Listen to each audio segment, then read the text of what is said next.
Oled sa mõelnud kunagi, mis on loovus ja mida saame sellega teha? Näitame praktiliste näidetega, kuidas saad oma loovuse proovile panna, seda treenida ja probleemide lahendamiseks kasutada. Alustuseks analüüsimegi just igapäevaselt ja vaatleme, miks see selline on ja milline see veel võiks välja näha.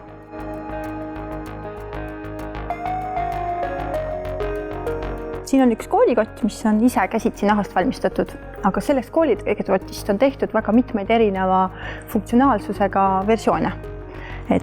Igal koolikotil on siis läbimõeldud oma funktsioon ja vajadus ja see näitabki, kuidas tegelikult kultuurajas muutub, kuidas tehnoloogia ja materjal areneb. See ongi lihtsalt üks hea näide, kuidas loovus on üks lõputu protsess ja mis ajas täielikult muutub. Aga millest siis ikkagi loovus koosneb? Vivistop teleskoovis avatud leiutamislaboris, kus lapsed saavad näiliselt oma võimatuid ideid ellu viia, kasutame järgmist mudelit. Avasta, tunneta, keskendu, kujutle, mängi ja jaga. Täna mängimegi need etapid läbi. Oled sa valmis? Tähelepanu, valmis olla, läks. Kõigepealt leiame igapäevaelust midagi, mida tahaksid lähemalt uurida. Kogu antud teema kohta infot, vaatle, küsitle, uuri, loe ja koge. Näiteks tahame täna uurida, miks on koolikotid tänapäeval nii rasked. See on väga oluline probleem muidugi. Meie väikestele lastele, kes peavad raskeid koolikotti tassima. Jaa, aga paneme kirja, mis me sellest teemast teame. Panime kõik, mida me sellest teemast teadsime ühele paberile ja nüüd uurime ka internetist, mis me uut teada saame.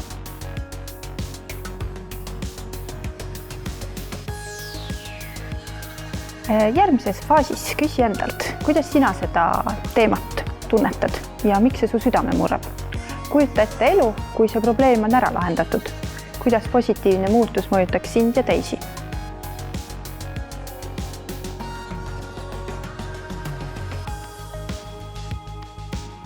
Aga paneme kõik oma tunded siis paberile kirja.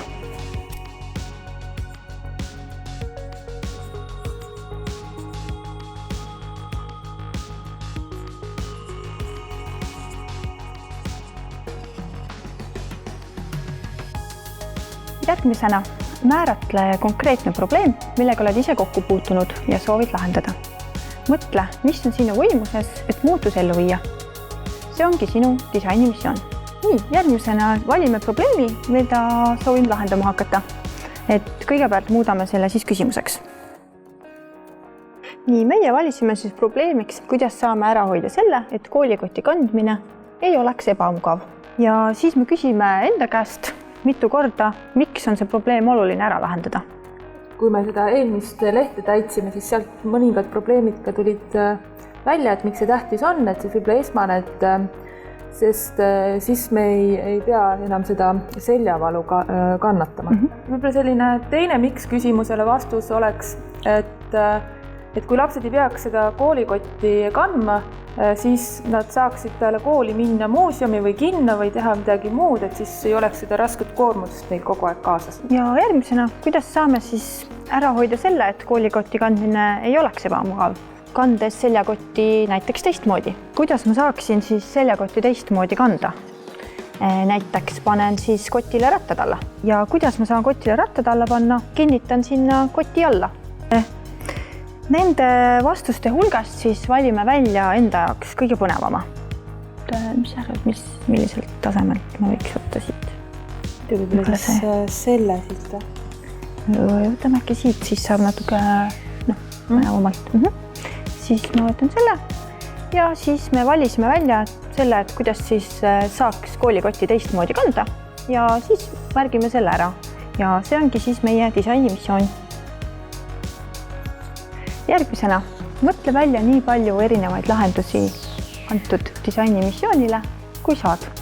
Isegi, kui need näivad pealtnäha võimatud. Nii, järgmisena siis joonistamegi ja mõtleme välja erinevaid lahendusi probleemile, kuidas seljakotti teistmoodi kanda. näiteks mina mõtlesin, et koolikott võiks olla nagu selline tark tehisintelligent, kes teab nagu kõiki õpikutarkusi, et siis pole vaja mul ühtegi õpikut kaasa võtta. Siis ta võiks kindlasti olla väike ja kerge. Ta võiks nagu olla minu selline isiklik pakiauto, mis oskab mulle järgneda. Eriti äge oleks see, kui ta oskaks lennata ka. Ja kui mõnikord ta näiteks mul kuhugi ununeb või läheb kaotsi, et siis ta oskab ise koju minna.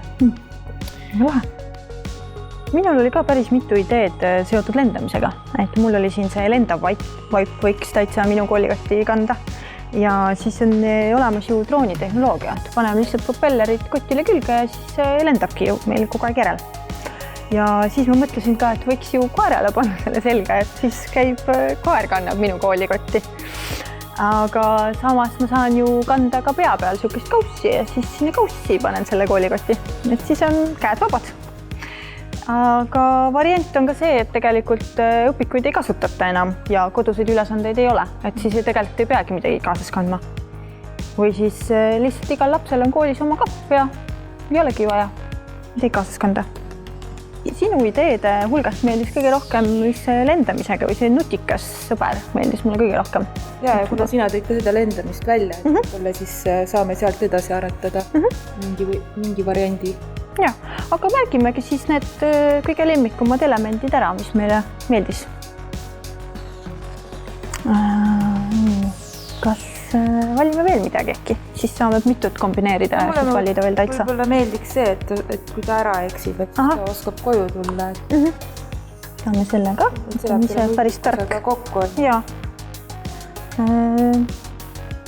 Aga kui ta on ka nutikas, siis ta oskab anda märku esemetest, mida mul täna koolis vaja ei lähe. No, see on ka päris tark. Ja, et annab nii-öelda märku mingeid, jagab nii-öelda näpunäiteid näiteks. Kõlab päris hästi.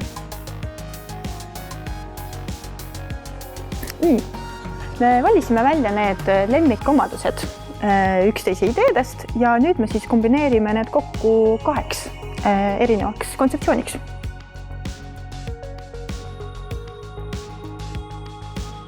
Järgmisena eksperimenteeri ja tee prototüüp oma lemmikideest. Palu teistel enda prototüüpi testida, et saaksid seda edasi arendada. Järgmisena valime siis välja oma lemmiklahenduse, millega me siis hakkame edasi eksperimenteerima.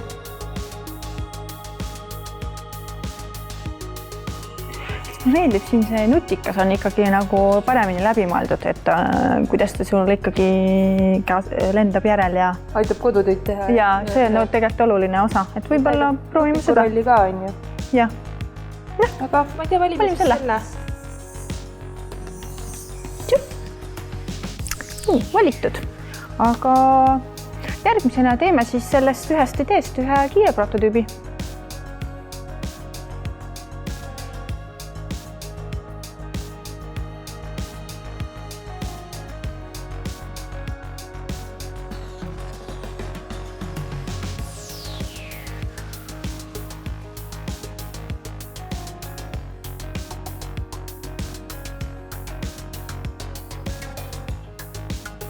No nii, kas sa tahad olla esimene katsejänes?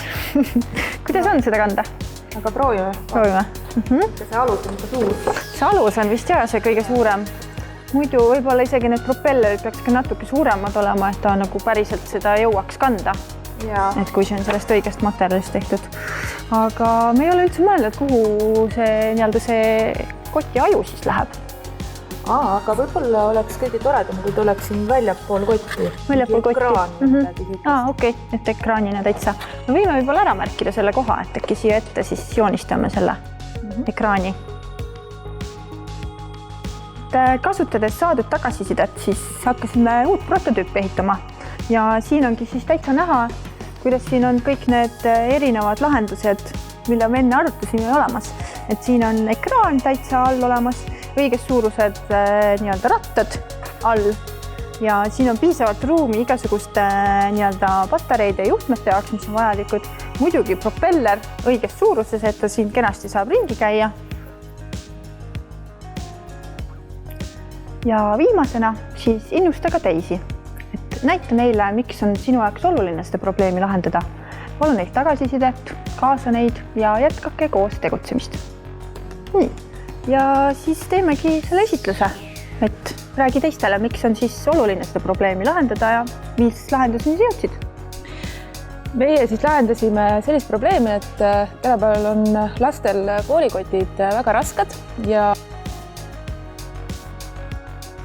et siis selline ta meil sai, on kerge, lendab meil järgi ja siis niisugune vahva lahendus. Nii, vaatame, mis siit tuli, et mis sa arvad, kas peaksime selle ka panema Instagrami või Facebooki, et jagame siis kohe teistele ka seda ideed, et äkki neile meeldib. Muidugi võib-olla keegi ehitab sellest veel parema kui meie mudel. Jah, absoluutselt. Ja selline üks loovusprotsess ongi, et ideest tulemuseni, et vaatame siis veel kord üle täpsemalt siis, millest siis loovus koosneb. Et me alustasime avastamise faasist, kust valisime ühe teema, mida lähemalt uurida ja küsisime abi internetist, sõbralt ja panime kirja kõik, mis me sellest teemast teada saime. Siis läksime järgmisesse faasi, tunnetamise faasi, kus mõtlesime läbi, kuidas see meid igapäevaselt mõjutab. Ja siis valisime välja siis ühe konkreetse probleemi, millega siis edasi tegeleda. Et siis keskendu faasis mõtlesime ja analüüsime läbi, et miks on see teema oluline lahendada ja kuidas saame seda lahendada. Ja sealt valisime siis ühe disainimissiooni, mida hakkasime lahendama.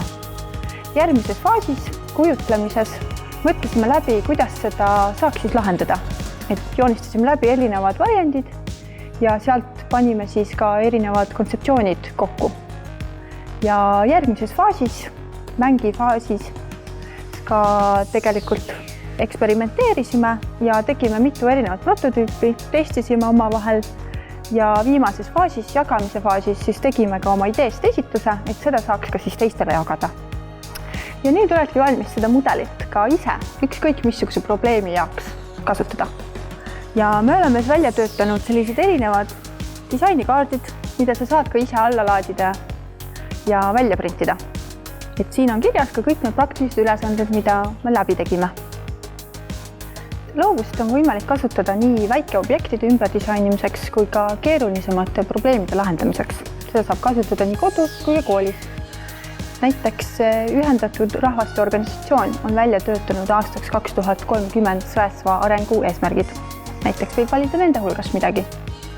Isegi Newton pidi olema loov, kui talle õun pähe kukkus ja et ta saaks hakata gravitatsiooniteooriat välja töötama. Tegelikult on iga valdkonna taga loovus. Ja nüüd asugem tegudele. Maailm ei muutu iseenesest. Märka, mis vajab sinu abi ja hakka tegutsema. Teeme ära.